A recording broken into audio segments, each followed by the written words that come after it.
we have got to a point in our country, talking about judiciary, where the kind of judgment that comes from the courts, people see them as a conspiracy against the people.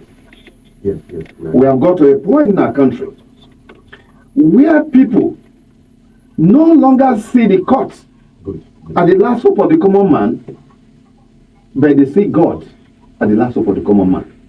And so the lesson that must be learned from what happened in England is that because of the corruption in England as at that in 19th century, it was decided that if politician will corrupt electoral process, when the election petition goes to what they call the parliament, by the House of Commons, that determine petition, because of the fact that the Conservative Party or the Labour Party, whoever that was, whichever party that was in majority, there was no electoral justice when people carry petition through to the parliament.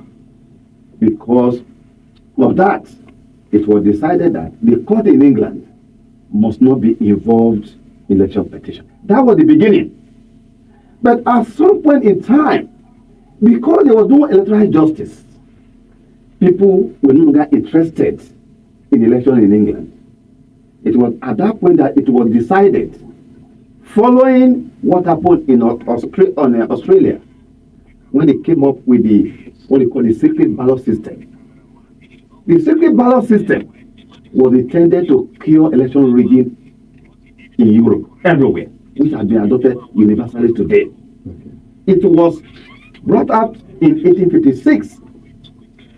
United Kingdom only adopted it in 1872, at which time they agreed that the only way to survive democracy in England was that we now needed the court to come back.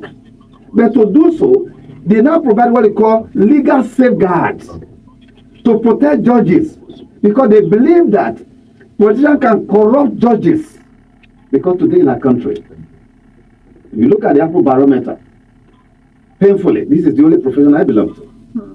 Judiciary is now associated massively with corruption, which was the case, which was what England, the English people prevented, and did that very well. Right. And that's why, for a period of almost 100 years, until 2010, after every election in England, for almost 100 years, nobody goes to court in England, because the decision of the people is decided finally and conclusively at the polling unit. But the point I was trying to link up to understand, to underscore the significance of judiciary being the bedrock, being the greatest pillar of democracy, is the fact that when the court was now decided to step in, we now had what we call the 1882 Act, as well as the 1883 Act subsequently, that ensured that every election manipulation rigging in England,